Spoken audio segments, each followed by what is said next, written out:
आप सभी का हमारे चैनल मधुर आवाज में हार्दिक स्वागत है। अगर आपको हमारी कहानी अच्छी लगे तो चैनल को लाइक शेयर करना ना भूलें। मेरा एक ट्रकों का ढाबा था। मैं उसमें खाना पीना और फिर आगे निकलते। एक दिन एक नौजवान मोटरसाइकिल सवार अपनी बूढ़ी माँ को मेरे ढाले पर उतार कर कह गया कि गाड़ी को पंचर लगवा कर आ रहा है। सुबह से रात हो गई, वो वृद्धा रोती रही, उसी बेटे की राह ताकती रही, पर वो नहीं आया। आखिर में मैं उसे अपने घर ले गया। जैसे ही उसकी नजर पड़ी वो दौड़कर उससे लिपट गए। मैंने ये देखा तो गुस्से में उस महिला से अलग करने वाला था, लेकिन जो उसने मुझसे कहा आज वही दिन था जैसे हर दिन था। सुबह 9 बजे मैंने अपने ढाबे का दरवाजा खोला। रात से ठहरे हुए यात्री अभी अंदर ही थे और नए वाले की लाइन बाहर थी। मेरा ढाबा मुख्य सड़क हाईवे के ठीक पास था, इसलिए वहां शाम भीड़ लगी रहती। जैसे ही मैंने दरवाजा खोला एक गाड़ी आकर रुकी जिसमें पूरा परिवार था। वे सभी लोग उतरे। कर्मचारियों ने उन्हें संभाला। ना जाने क्यों सुबह से एक अजीब बेचैनी थी। मैं सुबह रोया था, ये खुद मुझे नहीं पता, बस आंसू रुक नहीं रहे थे, इसलिए मन एक अजीब सी आशंका में था। मैंने आज अंदर जाकर काउंटर नहीं संभाला, बल्कि भरोसेमंद कर्मचारी को वहां बैठा दिया। कुछ देर बाद एक गाड़ी आई। वो युवक अपनी माँ को पास बिठाते हुए बोला, बस पंचर लगवा कर आता हूँ, माँ को देख लीजिएगा। ये कहकर वो बाइक स्टार्ट करके निकल गया। हालांकि ऐसा लग रहा था कि हवा कम है, लेकिन टायर पूरी तरह ठीक थे। क्योंकि मेरे पास कई ट्रक थे, मुझे गाड़ियों की स्थिति का काफी अनुभव था। वो वृद्धा बगल में बैठे हुए बोली, बच्चा है, घर से निकलते ही बोल रहा था कि ट्रक वालों के ढाबे पर रुकेंगे। अब देखो हम दोनों यहाँ तक आ गए, कोई परेशानी नहीं हुई। मैंने कुछ कहा तो झल्ला पड़ा। कहता है रास्ता लंबा है, आप यहीं बैठिए। उस महिला की बातें सुनकर मैंने पूछा, आप लोग कहाँ जा रहे हैं? मालूम नहीं बेटा, इसने कहा था कि घूमने चलेंगे। हालांकि मेरी तबीयत भी ठीक नहीं रही है, समझा रही थी उसे, लेकिन वो सुनता ही कब है, हर वक्त चिल्लाता है। वो औरत बड़ी मासूम लग रही थी, चेहरा देखकर मालूम होता था। मैंने कुछ सोचकर पूछा, आपने कुछ खाया है? उसने सिर हिलाकर मना किया। सुबह के वक्त डबल रोटी का टुकड़ा खाया था, लेकिन अब भूख लग रही है। बेटे ने कहा था ढाबे पर कुछ खिला देगा, शायद गाड़ी ठीक करवा कर लौटे तो यहीं से कुछ खिला दे। थोड़ी देर बाद मेरा एक कर्मचारी अंदर से आया और बोला, भाई साहब, जो बड़ा परिवार आया है वो ठहरने के लिए कमरा मांग रहा है, कुछ मोल भाव कर रहे हैं। मैंने सिर हिलाया, वृद्धा की ओर देखा।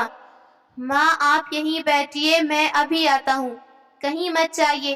वो तुरंत हाथ उठाकर बोली, हाँ मैं कहाँ ही जाऊंगी, अपने बेटे का इंतजार यहीं करना है।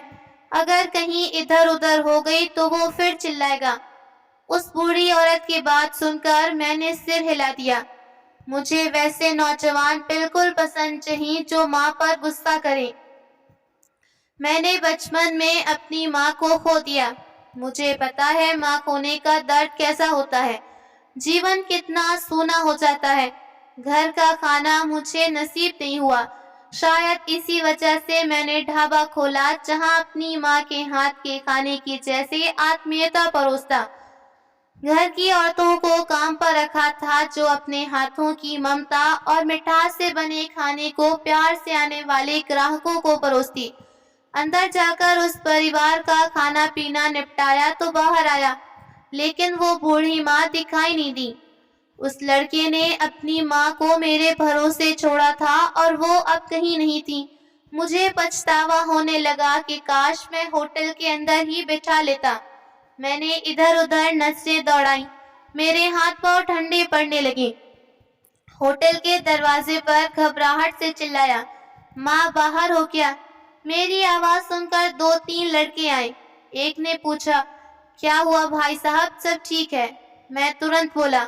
एक बूढ़ी माँ थी गुलाबी सूट में, देखो कहीं चली गई। उनका बेटा मेरे हवाले छोड़ गया था। एक नौजवान बोला, अरे भैया जाने दो, शायद बेटा आ गया हो और वो उसके साथ चली गई हो। नहीं, मुझे किसी बाइक की आवाज नहीं सुनाई दी। तुम लोग इधर उधर देखो, पता करो कहाँ चली गई वो आंटी। मेरा दिल तेजी से धड़क रहा था, ना जाने क्यों वो औरत गायब हो गई तो मेरा दिल बेचैन था। मैंने पूरा इलाका देखा। मैं सीसीटीवी फुटेज चेक करने जा रहा था कि किसी ने मेरे कंधे पर हाथ रखा। वो बूढ़ी माँ थी, हाथ में कुछ फूल लिए मुस्कुरा रही थी। बेटा तू बहुत नेक दिल है। मैंने देखा तूने कैसे उन लोगों से कम पैसे लिए, इसलिए मैं तेरे लिए फूल तोड़ने गई थी। ये मेरी तरफ से तोहफा। अब कुछ खाने को दे दे, भूख लग रही है। जब मेरा बेटा आएगा तो वो पैसे दे देगा। माँ आप भी ना, हद कर दी। मैं कब से आपको ढूंढ रहा हूँ, मुझे लगा आप कहीं खो गई। मेरी बात पूरी नहीं हुई कि उन्होंने प्यार से बोला, अरे शहजादे इतना घबराते क्यों हो, मैं कहीं दूर थोड़ी जा रही थी। मैंने तो कहा भी ना था कि मैं कहाँ जाऊंगी।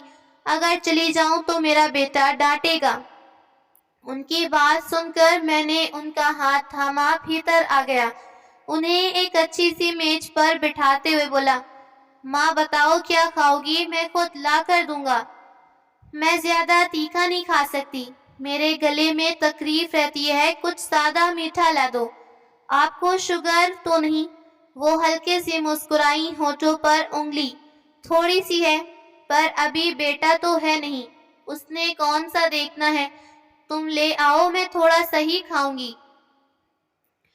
हरगिज नहीं, अगर आपको शुगर है तो मैं मीठा बिल्कुल नहीं दूंगा। ये सुनते ही उन्होंने तुरंत नाक मुंह सिकोड़ते हुए कहा, नहीं नहीं, दलिया नहीं खाना, कुछ अच्छा लाओ। हाँ लेकिन मिर्च कम होना चाहिए, तीखा नहीं खाना मुझे। मैंने उन्हें ध्यान से देखा। न जाने क्यों उनके शब्द सुने सुने थे। मैंने सिर झटक कर अपने कदम काउंटर पर बढ़ाया। कर्मचारी को उबले सादे चावल तैयार करने को कहा ताकि वो औरत आराम से खा सके। मैंने हल्की मुस्कान दी तो उन्होंने मुस्कुराकर नजरें झुका ली। ना जाने क्यों उनके पास बैठकर एक अजीब सी अपनापन और सीख जैसी अनुभूति थी, जैसे उनसे पहले मिल चुका हूँ। मैंने दीवार पर लगी घड़ी की ओर देखा। काफी समय हो गया था। मेरी दुकान से पंचर की दुकान दूर नहीं थी, फिर उसके आने में इतनी देरी क्यों? ये सवाल मुझे बेचैन कर रहा था। मैंने माँ के पास गया और पूछा, आपके पास मोबाइल फोन है? उन्होंने इशारे में ना जवाब दिया, फिर अपने पास बुलाया। मैं थोड़ा झुक कर गया। बेटा मैंने अपने बेटे से कहा था मुझे एक मोबाइल फोन दिला दे, लेकिन वो सुनता नहीं। कहता है माँ तुम्हारी उम्र हो गई है। मैं तुरंत बोला, इस उम्र में मोबाइल फोन होता तो जरूरी है, अगर आप कहीं खो गई तो। वही तो हुआ था एक बार, मैं सच में खो गई थी। बड़ी मुश्किलों से घर पहुंची। वो तो घर में बैठा गाना सुन रहा था। जब मैं घर पहुंची तो नाराज हो गया। कहाँ चली गई थी? मैंने कहा, मुझे एक मोबाइल से दो ताकि कोई परेशानी ना हो। लेकिन वो गुस्सा करने लगा, मेरे पास फालतू पैसे नहीं है। लेकिन तुम ही बताओ, अगर उस दिन मैं लोगों से पूछते पूछते घर नहीं पहुंचती तो क्या होता?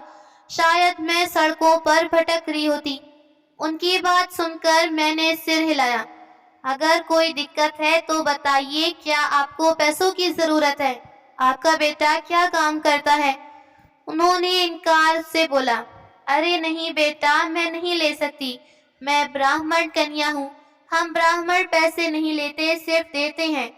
उस औरत की बात न जाने क्यों मेरे दिल को छू गई। मैं भी ब्राह्मण था। मैंने आज तक कभी किसी के सामने हाथ नहीं फैलाया, दूसरों की मदद करा।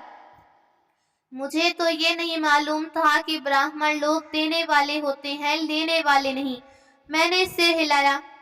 अच्छा माँ, मैं खाना भिजवाता हूँ, आप खा लीजिए और यहीं बैठे रहना, जाना नहीं।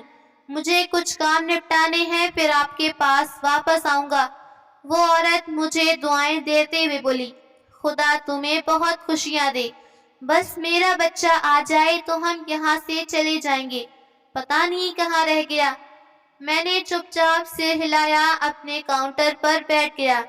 उसकी बातों से ये साफ था कि उसके पास बेटे का कोई संपर्क नहीं। अब मुझे चिंता थी। जैसे जैसे घड़ी की सुइयां बढ़ रही थी, मेरे दिल की धड़कन तेज हो रही थी। दोपहर हो चुकी थी, लेकिन उसका बेटा नहीं आया। मैंने अपने एक लड़के को पंचर की दुकान पर भेजा, लेकिन वहां से यही जवाब आया कि सुबह से सैकड़ों लोग आए हैं, लेकिन किसी ने ध्यान नहीं दिया। मैं खुद जाकर दुकानदार से मिला, बेटे का हुलिया बताया, मगर उसका जवाब वही था, नहीं भाई, ऐसा कोई नहीं आया। अब मुझे घबराहट होने लगी थी। आखिर वो लड़का गया कहाँ? जब मैं वापस आया तो बूढ़ी महिला दरवाजे पर खड़ी है। उसके चेहरे की हालत बता रही थी कि वो बेचैन हो रही हैं। मुझे देखते ही जल्दी से पास आई। क्या हुआ बेटा? कुछ पता चला मेरे बच्चे का? मैंने सिर हिलाया और बोला, माँ आप अंदर चलिए, धूप बहुत है। शायद वो थोड़ा आगे निकल गया हो। उसकी बाइक में कुछ परेशानी आ गई होगी। नहीं बेटा, इतनी बड़ी बात नहीं थी। वो तो सिर्फ हवा भरवाने की बात कर रहा था और कुछ छोटे मोटे काम। इसमें इतना समय नहीं लगता। उसकी आवाज में बढ़ती चिंता देखकर मेरी बेचैनी बढ़ने लगी। मैंने उसे अंदर बुलाया, अपने लड़के के जरिए एक कमरे में आराम करने को भेजा ताकि वो थोड़ी देर सुस्ता सके। समय बीतता रहा। वो महिला 2-3 बार नीचे आ चुकी थी। इस बार वो रोते हुए आई। उसे देखते ही मैं घबरा गया। उसकी आंखों से आंसू बह रहे थे। वो बोली, मेरा बच्चा आया क्या? मुझे घबराहट हो रही है, घर जाना है। मेरा बच्चा भूखा होगा, उसने कुछ खाया नहीं होगा। उसकी ममता और चिंता देखकर मुझे उस लड़के पर गुस्सा आया। क्या कोई इतना लापरवाह है कि अपनी माँ छोड़कर भूल जाए? अगर भूल भी गया हो तो सुबह से अब तक का वक्त क्या इतना कम है? मेरा गुस्से से बुरा हाल था। वो महिला रो रही थी। मैंने उसे पकड़कर कुर्सी पर बिठाया, पानी की बोतल उसकी ओर बढ़ाते हुए बोला, माँ इस तरह रोने से कोई हल नहीं निकलेगा। मैं कुछ करता हूँ, लेकिन आप अपने काबू में रहिए। इस तरह रोने से आपकी तबीयत बिगड़ जाएगी। उसने कहा, मेरे पास सिर्फ एक ही दवा की खुराक है। अगर सुबह तक दवा नहीं मिली तो मेरी तबीयत बिगड़ेगी। हाथ पांव चलने लगते हैं। बेटा कुछ करो। माँ वो जो तुम दवा खाती हो उसका रैपर है तुम्हारे पास? मुझे दे दो, मैं मंगवा देता हूँ। उसने सिर हिलाया, अपनी गश्ती में से दवा का पैकेट निकाला। ये मेरी शुगर और गले की दवा है, दोनों मंगवा दो, नहीं तो मेरी तबीयत बहुत बिगड़ जाएगी। मेरा बच्चा जैसी आएगी तुम्हारा 1-1 रुपया चुका देगा। मैंने बिना कुछ कहे रैपर लिया, अपने लड़के को भेजकर दवाइयाँ मंगवाई। अब उसे भूख भी लग रही थी। अपने पास बिठाकर खाना खिलाया। कई बार वो खाते खाते रोने लगती, बेटे को याद करती। मेरा मन करता कि उस लड़के को पकड़कर खूब डांटूं। कोई इतना कैसे लापरवाह हो सकता है? मेरा दिल और दिमाग बस एक ही बात में था। मैं तो बस यही दुआ कर रहा था कि किसी तरह उस गाड़ी का नंबर कैमरे में आ जाए, लेकिन अफसोस ऐसा नहीं हुआ। कैमरे में सिर्फ गाड़ी का आगे का हिस्सा दिखा, नंबर प्लेट नहीं। इस वजह से कुछ हासिल नहीं कर सका। वो वृद्धा अब थक चुकी थी, आंखें बंद हो रही थी। शायद दवा का असर हो रहा था। मैं उसे देख बोला, माँ एक काम करो, मैं साथ घर चलो। तुम्हें यूं अकेले छोड़ने का मन नहीं। पता नहीं क्यों मैं उस महिला के साथ जरा भी शक्ति से पेश नहीं आ रहा था, जबकि मैं आमतौर पर बहुत कठोर स्वभाव का हूँ। कोई मुझसे आंख मिलाकर बात नहीं कर पाता, लेकिन उस महिला के सामने मैं जैसे बिल्कुल बदल गया था। मेरे होटल में कई कमरे थे जहां वो रात बिता सकती थी, लेकिन फिर भी मैंने अकेला नहीं छोड़ा। सोचता रहा, अगर रात में जरूरत पड़ गई तब। इसलिए मैंने उसे अपने घर चलने का प्रस्ताव दिया। नहीं बेटा, मैं घर नहीं जाऊंगी, मैं यहीं बाहर बैठी रहूंगी। मेरा बेटा आ जाएगा, उसे भूलने की आदत है। उसकी ये बात सुनकर मुझे बहुत दुख हुआ। मैं उसे देखता रहा। माँ, अगर उसे आना होगा तो वो आ जाएगा। वो अगर तुम्हारे बारे में पूछेगा तो मेरा स्टाफ फोन कर देगा। तुम चिंता मत करो, मैं अकेला नहीं छोड़ सकता। तुम बीमार हो, मेरे घर जाकर आराम करोगी तो बेहतर महसूस करोगी। उसकी आंखों में आंसू आ गए। मेरा दिल नहीं मान रहा। मेरा दिल कहता है कि वो आएगा। आधी रात को मुझे वापस कैसे छोड़ने आओगे? माँ, तुमने बेटा कहा है ना, क्या मैं आधी रात को यहाँ छोड़ जाऊंगा? मेरे पास बड़ी बड़ी गाड़ियां हैं, ड्राइवर हैं। वो औरत कुछ परेशान थी। कुछ देर बाद सिर हिलाया और बोली, चलो ठीक है, मैं तुम्हारे साथ चलती हूँ। ये कहकर उसने अपना आंचल ठीक किया। मैं तैयार हूँ बेटा, चलो। मैंने सिर हिलाकर अपने मैनेजर को इशारे से बुलाया। कुछ बातें समझाकर वृद्धा को घर की ओर रवाना हो गया। वो कार की आगे वाली सीट पर मुस्कुरा कर बैठी। मेरी बहुत पुरानी इच्छा थी कि बड़ी कार में घूमूं। देखो, आज भगवान ने इच्छा पूरी कर दी। बस मेरा बेटा साथ होता तो और अच्छा होता। उसकी आंखों में उम्मीद और दिल में दर्द था। वो कितनी सुंदर और कितनी नेक दिल औरत थी। मुझे अब पूरा यकीन हो चुका था कि वो युवक अपनी माँ से पीछा छुड़ाकर भाग गया। मुझे अफसोस हो रहा था और तरस भी। अब उस औरत का क्या होगा?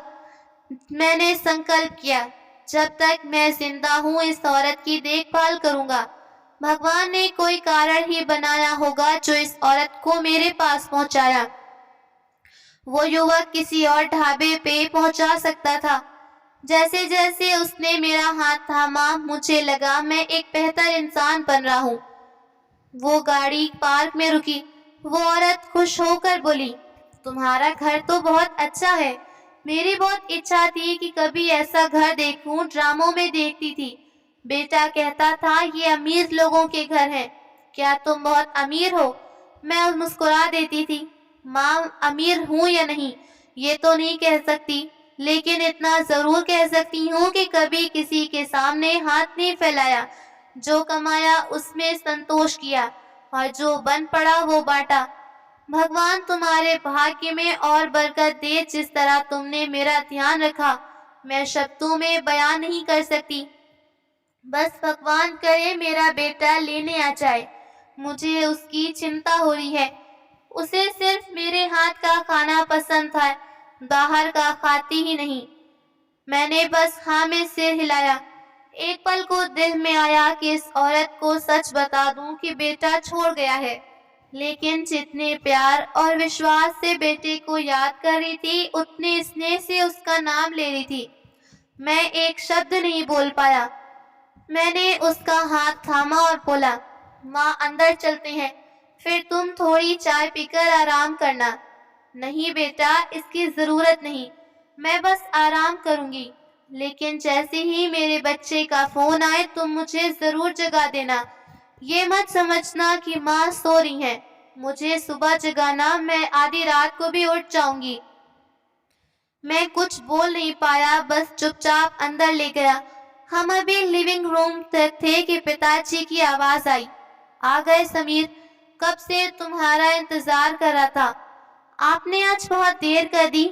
मैं मुड़ा ही था कि मेरे पिताजी सामने थे। मैं कुछ कह पाता उससे पहले पिताजी बोले, ये औरत कौन है? वो बूढ़ी औरत अचानक पलटी। उसकी आंखों में आंसू, चेहरा उदास था। और मेरे पिताजी जैसे उन्होंने अगली सांस लेना भूल गए। मैं हैरानी से देखता रहा। तभी अचानक पिताजी दौड़कर उस औरत के पास पहुंचे और गले लगाकर फूट फूट कर रो पड़े। वो औरत तो शांत थी, लेकिन अब उसकी भी रुक रुक कर सिसकियों की आवाज सुनाई दे रही थी। ये दोनों एक दूसरे को जानते थे, लेकिन रो क्यों रहे थे, ये बात समझ नहीं आई। वो औरत उम्र में मुझसे कई गुना बड़ी थी, लेकिन फिर भी मैंने उसे गले नहीं लगाया। मुझे शरीर की इस झिझक पर एक अजीब सी शर्म महसूस हुई।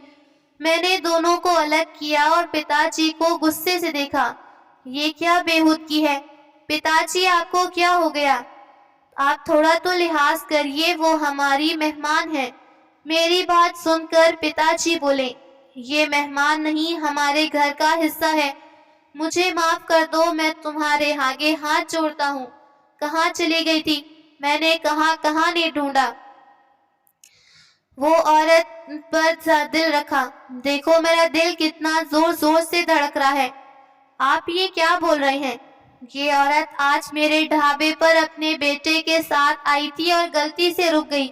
ये हमारे घर की सदस्य कैसे हो सकती हैं? आपको गलतफहमी है। पिताजी ने सिर हिलाया। अमित, ये कोई और नहीं, तुम्हारी माँ है, मेरी पत्नी, मेरी सुमित्रा। ये कहते हुए पिताजी जमीन पर बैठ गए और वो औरत आगे बढ़ते हुए बोली, तुम ठीक हो ना? मुझे यकीन नहीं हो रहा कि तुम जिंदा हो। उनकी बातें सुनकर मुझे एक बेहद झटका लगा। ये औरत मेरी माँ है, लेकिन मेरी माँ की मृत्यु हो गई थी, तो फिर ये जीवित कैसे हैं? वो औरत बोली, मुझे माफ कर दो, मैंने तुम्हारे बाद दूसरी शादी की, मुझसे गलती हो गई। लेकिन पिताजी बोले, इसमें तुम्हारी कोई गलती नहीं, तुमने सही किया दूसरी शादी की। मुझे नहीं मालूम इसमें अच्छा बुरा है, लेकिन मैं इस उम्र में तुम मुझे दोबारा मिल गई। देखो मेरे हाथ कांप रहे हैं। मैं दोनों के पास बैठ गया। आप दोनों क्या बातें कर रहे हैं? कृपया मुझे भी बताइए। आपने तो कहा था कि माँ इस दुनिया में नहीं। इस पर वो तुरंत बोले, मुझे लगा था कि तुम्हारी माँ मर चुकी होंगी, लेकिन मेरा दिल कहता कि वो जिंदा है। दरअसल मैं और तुम्हारी माँ, तुम्हें तो पता है, हम दोनों बम धमाके में बिछड़ गए। वो कहाँ चली गई, मैं कहाँ पहुँच गया, मुझे पता नहीं चला। मेरे दोस्तों ने बचा लिया, लेकिन मैं तुम्हारी माँ को ढूंढता रहा, वो मुझे नहीं मिली। मुझे लगा उनका शरीर इस हादसे में खत्म हो गया। इसी वजह से मैंने मान लिया कि वो नहीं रही और फिर जिंदगी के साथ समझौता किया। मैंने फिर शादी नहीं की क्योंकि मुझे लगा कि मैंने उन्हें खो दिया। इस पर वो औरत बोली, मेरे साथ भी ऐसा ही हुआ। मुझे लगा कि मेरे पति ये दुनिया में नहीं, इसलिए जिस आदमी ने मेरी जान बचाई, मैंने उससे शादी कर ली। ये सब अनजाने में हुआ। मैं ईश्वर को साक्षी मानकर कहती हूँ कि मुझे तनिक भी जानकारी नहीं थी कि मेरे पहले पति जिंदा थे।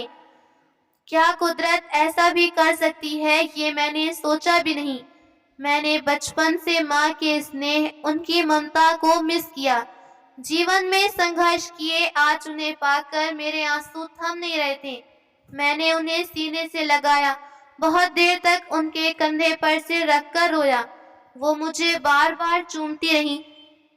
अमित, मैं तुम्हें बहुत याद करती थी। तुम्हें पता है, जब मेरा दूसरा बेटा पैदा हुआ तब मुझे सुकून नहीं मिला। मैं सोचती रही कि मेरा पहला बेटा कैसा होगा। आज तुम्हें जिंदा और सलामत देखकर मुझे अपने भगवान पर भरोसा हो गया कि वो सब कुछ कर सकता है। मैंने उन्हें बड़े प्यार से गले लगाया। जब मैंने वकील से 2 शादियों के बारे में कहा तो उन्होंने कहा, यदि दूसरा विवाह अज्ञानता में हुआ तो अमान्य है, लेकिन यदि कोई सच्चे मन से पश्चाताप करे तो ईश्वर क्षमा करता है, क्योंकि तुम्हारे पिता से उनका पहला विवाह समाप्त नहीं हुआ।